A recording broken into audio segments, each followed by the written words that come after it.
Hello there, my name's Andy Edwards. I'm a drummer and a composer, and I've played with various artists over the years. And today I'm going to be giving my sort of musician's perspective on the entire album collection by the jazz fusion band Weather Report. So Weather Report started life in 1971 and was formed by a whole collection of musicians. But as time went on, it sort of gravitated around two musicians, Wayne Shorter on saxophones and Joe Zawinul on keyboards. Both these musicians had played with a whole bunch of other people over the years, but had, before Weather Report had played with the Miles Davis group. And when they first formed Weather Report in 1971, the fact that Miles Davis had been making sort of quite abstract music but selling a lot of records meant I think the record companies were out looking for jazz fusion bands to sign. So what you get with the first album, which came out in 1971, this one here, entitled Weather Report, there it is an album which really explores some of the ideas that you hear on Miles Davis's albums like Bitches Brew, but particularly in a silent way. It's very spacey jazz, very ethereal. It's very there's not much soloing. The soloing is much more group derived. The original lineup, because the lineups on Weather Report albums changes as the years go by, but the original lineup here, which was Alphonse Mouzon on drums, so Zawinul on keyboards, Miroslav Vitous on double bass, Wayne Shorter on saxophone, and then Ayotu Mario on percussion, was almost like a super group of jazz musicians at that time. I think Ayotu had played with Miles as well. Alphonse was playing with McCoy Tyner, one of the great jazz fusion drummers. So it really was a super group that they put together. But for those of you thinking that you're going to hear what really intense jazz fusion, very funky, lots of complex arrangements, that is not what you're going to get with this album. Personally, this was never one of my favourite Weather Report albums. I need to say that I love all the Weather Report albums. I think they're one of the great groups. And if you're worried about buying a bad Weather Report album, it won't happen. So often with jazz fusion, there's a lot of bands that are pretty, it can be pretty mediocre or a bit middle of the road, but you're not going to get that with Weather Report. They always make great fusion albums. But this one, yeah, it's quite abstract. One of the interesting things on here for me is the opening track, Milky Way, which is made using the saxophone, I think, playing into an acoustic piano, which is holding down chords, and then they've recorded the ambience of that piano. This is a very early experiment using the studio to create a sound, which is a big feature of what you're going to get with Weather Report as they carry on. The second album is this one, I Sing the Body Electric. Already the lineup's changed. Alphonse has gone, and we've now got Eric Gravatt on drums, and we've got Dom Romero on percussion. Now this is one of my favourite Weather Report albums, and it doesn't get mentioned as much as the other earlier albums. Side 1 is all studio, and side 2 is recorded live, so you get to hear early Weather Report in both those ways. And actually, early Weather Report is very fiery live. I think live they were different to what they to in the studio, where Joe Zawinul was really pushing the studio. But the opening track, Unknown Soldier, is as much progressive rock as it is jazz fusion. It's an incredible conceptual piece which sort of follows a soldier going to war and then being affected by war and then coming back to his village. It's a really incredible track. So this album, if you really want to check out the early Weather Report albums, rather than go for the first album, I recommend this one. Okay, if you like this album, later on they released the full concert that is on side 2, and this is really aggressive, vicious jazz fusion, right at the edge of jazz rather than fusion. And Eric Gravatt is just absolutely incredible on drums on here. Really brutal, swinging, intense, Elvin Jones style playing. So I recommend that a lot. Right, the third album here you see a change in what they're doing. This one here, Sweet Nighter. So who's on this? So Mirislav's still there, Eric Gravat's still there, Dom on Romaro's still there. So it's the same lineup as before. But when was this made? 1973. So by the time this album's come out, the Mahavishnu Orchestra has happened, and also Herbie Hancock has just, I think, is maybe not at this point. It may be the following year that he forms Headhunters. But this is where you suddenly hear the funk emerging into jazz fusion, 1973. And actually, I think on this album, Weather Report are really pioneering funk and jazz and rock together. This is a very, very funky album. I used to work with a lot of rappers and hip-hoppers, and when you mentioned Weather Report, it wasn't the famous albums they mentioned, it was actually this one that they mentioned a lot. This is the one where the grooves on here are almost predicting what's going to happen in hip-hop. Very spacey still. Still this sort of very open soloing concept. There's structure there, but the structure, it seems to be very loose. Often when you listen to Weather Report, you're thinking, God, is this a jam? But actually, it's been composed very tightly. But yeah, another fantastic album. And if you're into sort of dark fusion, if you like On the Corner by Miles Davis or some of the early Headhunters stuff, this album's a really funky album. Okay, right, so the album that follows that is this one. I've got it on CD, which is Mysterious Traveller. Okay, now at this point, Miroslav Vitous, who had been a founding member, has gone. Miroslav is more double bass, and here you suddenly see Alfonso Johnson on electric bass. There's some electric bass on Sweet Nighter. This is really, for me, where you start to hear what we know as the Weather Report sound emerging, which is, I would describe as very highly structured and composed, but with tons of space to solo, but not with featured solos, much more with ensemble soloing. So you get a wisp here and then a wisp there. Very funky, but very orchestrated, with a definite harmonic language that has come from sort of the Miles Davis groups of the 60s. So the harmony is very jazz, very modal. You start to really see the two composers in the band as being Wayne Shorter and Joe Zawinul, and you really start to see them using the studio, using overdubs and editing, overdubbing keyboards, and the keyboard sounds are becoming more and more important. I think Joe Zawinul was an absolute genius in terms of manipulating keyboard sounds, and that's what you start to hear on this album. It really is a classic album. And I've got this Nubian Sundance, American Tango, absolutely brilliant. The only reservation I've ever had about this was I always felt that the recording on it was a little bit muddy. It might have been this CD here where the CD transfer was a bit muddy. Whereas with something like Sweet Nighter and Icing the Body Electric, I really like the sound of those, but this always was a little bit muddy. Bill Laswell remixed Cucumber Slumber on a Material album a few years later, really heavily edited and remixed it. It sounded absolutely incredible. I would love to hear this, remixed if that's there.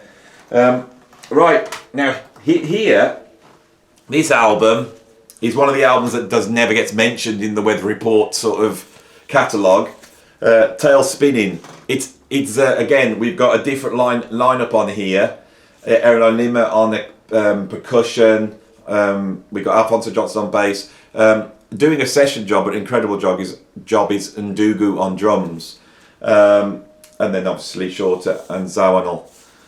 Now this album, I always felt they actually start to open up and really solo. This is one of the albums where you really hear solos from Zawinul, but especially from Wayne Shorter. You really start to hear some incredible open solos, very funky, very intense. It really has developed from Mysterious Traveller. They're really going somewhere.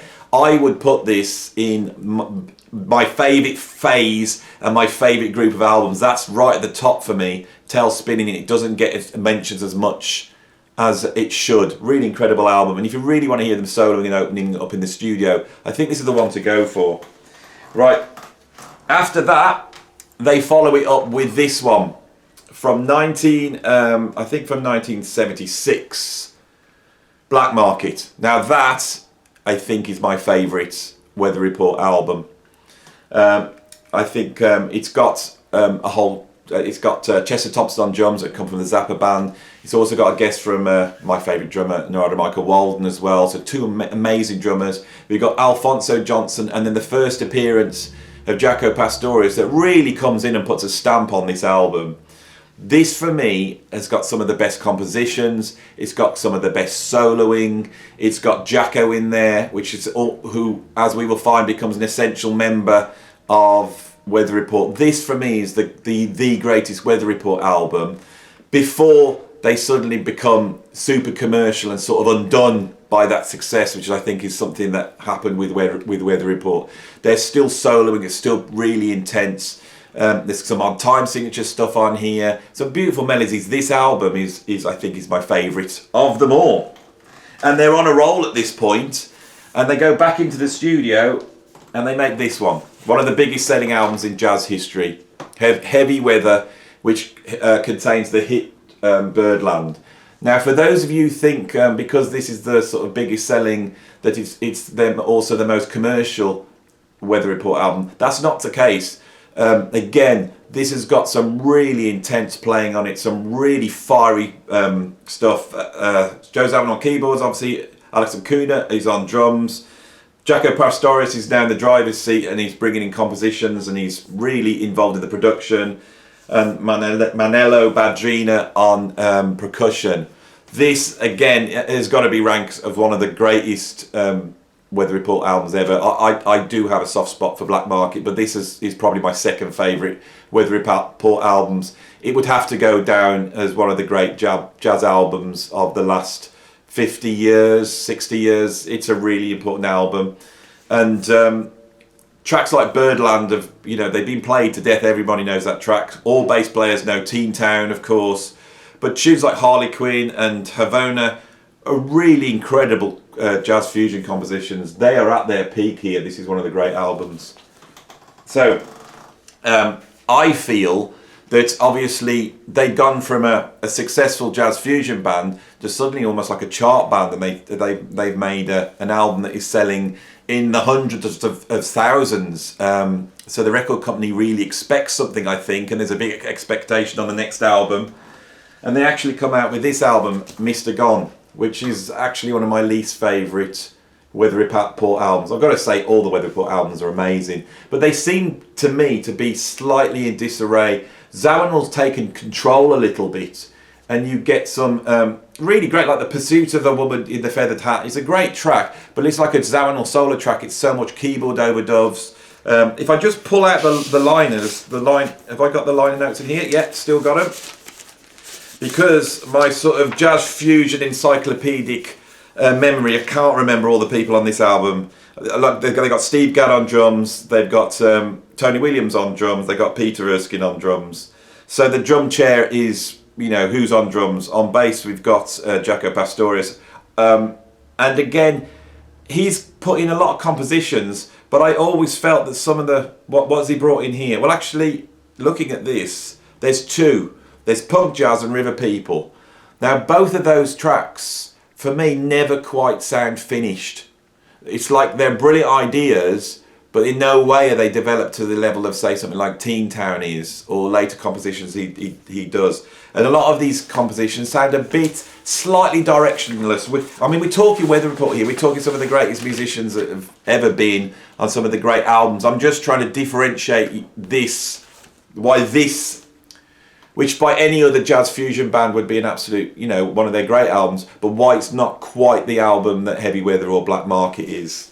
But they're sort of saved by this album here, Weather Report 830, which is mostly live, 3 live sides, but there's some studio sides on here, and on side 4 we've got the track 830, Brown Street, The Orphan and Sightseeing. For post-heavy weather, for the post-heavy weather band with Peter Erskine on drums, I prefer the studio tracks on here, and of course the live playing. If you want to hear them live, because live it's a different matter. There's a lot of, they open up, a lot of interaction, a lot of excitement in what they're doing. So this is a great album. If you want to check them out live in the sort of mid period, this is great. And there's a whole side which I would rate as better than anything on Mr. Gone. But for me, at this time, you know, we now have a different band, especially with Jacko in. Jacko's now become synonymous with Weather Report. Like he's a key. He's a star. He's a star of that band. And they then go into the studio and they make this album, I think in 1980, which is called Night Passage. Now, I love this album. This is an absolutely brilliant album. You know, there's a few live tracks on here, some studio stuff. Night Passage, really great, funky, classic Weather Report sound. But things like Fast City, where it's just off the clocks, it is so fast and intense jazz. There's a version of Three Views of a Secret, the Jaco Pastorius composition, which is absolutely beautiful. It's there's another version on that on Jaco's second solo album. And I love them both, but this one, which is more stripped down, is really great. Madagascar's great. This is a really great album, and I would say if you're interested in the middle period, you know, and you've got Heavy Weather, then this is the next album to get after Heavy Weather if you want to really hear the Jaco band at its peak. By the time they get to this one, right, they seem to have totally be uninspired. This album is, I would love to comment on some of the tracks on it, but I've heard it a few times, played it, I've probably had it, you know, 20, 25 years I've been listening to this album. I can never really remember any of the tracks on it. There's nothing that sticks out as being memorable for me. This is one of the sort of my least favourite Weather Report albums. They really sound like they dial it in, they've lost interest. I put it on again the other day to have a listen to, and what struck me was the production. The recording is fantastic, the drum sounds of the rhythm section are fantastic. If you love the Peter Erskine Jaco rhythm section, this is fantastic. A lot of times when Jaco was in the band, Joe Zawinul would double what Jaco did. He did it on Teen Town, sounds amazing, but by this time he's almost doubling everything, and sort of Jaco actually disappears, I feel, a little bit off this one. Right, so the band then after that, it's, you know, that band dissolves and we go into the final third phase of Weather Report, the 80s Weather Report, and this album comes out with a brand new lineup. Now, if I remember right, yeah, so what we have here, if you can see that, I can position it there, that's the inner sleeve of the vinyl, and you can see Joe Zawinul and Wayne Shorter have got this sort of, you know, gigging case which should have equipment in it, but when they open it up, they've got their new band. And God, what a band it is. I mean, how do you replace Jaco Pastorius and Peter Erskine? Well, you replace them with Victor Bailey and Omar Hakim, and also Jose Rossi on percussion, right? Now, a lot of people don't like the 80s Weather Report. I do really like the 80s Weather Report. I think they're absolutely fantastic. This is definitely the best album of the 80s Weather Report, and it's absolutely fantastic. This is the one to get if you are interested in the 80s Weather Report, and explore it, because it's some really incredible play. This is a really incredible band.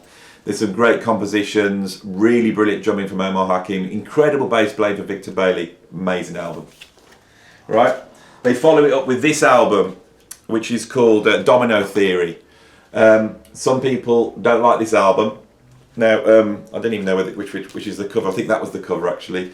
Again, I really like this album. And on D-flat Waltz, which is the second track on here, they really play, and you really get to hear them play. It's recorded beautifully, really dry and in your face. I do really like this album. There's some incredible bass playing for Victor Bailey. I think it opens up with a song, sort of R&B slow ballad, and I think that puts people off this this incarnation. Also, we've got I must say that these 80s albums have all got vocals on, not upfront lead vocals, but you've got Manhattan Transfer on the album before, this one here. Listen, and I think Manhattan Transfer on here, I should have said this at the time, On Where the Moon Goes, they're absolutely incredible. You know, this album's called Procession, by the way, I think I didn't mention that.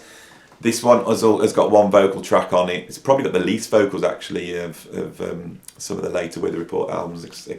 You know, I can't remember what's on the very last one. But anyway, this is a great album. Not as good as Procession, but great. If you're interested in the vocals and Weather Report, this one here, which is called Sporting Life, features a whole host of vocalists, including the incredible Bobby McFerrin. This is one of the first Weather Report albums I bought. So when did this come out? I think it's 1985, and I bought it when it came out. I was 17. So I think I just checked out Heavy Weather and I went and bought this. And I was just blown away by it. I thought it was incredible music. A lot of people don't like this. They feel it's later period Weather Report and they're winding down. But I was fascinated by the way the vocals integrate on this. There's certain tracks where there's Bobby McFerrin is acting like a bass player and then he's acting like a brass section. I really like this album. I've got to be honest, the 80s albums, there's only one I don't really like, and it's the last album that we're getting to now, which is this one called This Is This. Now, by the time they got to this, I think they thought they'd finished their contract and they wanted to you know, split the band at that point. I think Wayne Shorter had lost interest, wanted to go and do other things. On the back, you see there's a photo there of Wayne Shorter and Joe Zawinul shaking hands as if to say bye. Wayne Shorter's just basically just not on this album. I don't know how many tracks he's on. A couple of tracks. He's sort of replaced by Carlos Santana, and Carlos Santana sounds great. And it's a good album. Some of the ideas, the percussion ideas are great, but it just doesn't sound like a Weather Report album to me. And it sounds really put together. This is one of, I would say, this is the worst Weather Report album. But it's going to be right at the end. So I've gone through the album. So if you don't know Weather Report and you want to buy some albums, I would say the first album to get would be Heavy Weather and Black Market. I'd get those two together, and that will give you an idea of the classic middle phase band. And then if you're interested in the later 80s bands, I would get Procession, the first album that features Victor Bailey and Omar Hakim. And then if you want to explore deeper into the early Weather Report, I would actually go for I Sing the Body Electric. And I think if you had those albums, that would give you a very good overview of Weather Report. So I hope you like this video. I'm going to be doing more. So if you like this, please subscribe and like, because I'll be doing more if people like and subscribe more. And I hope to see you soon. Thank you very much. Bye.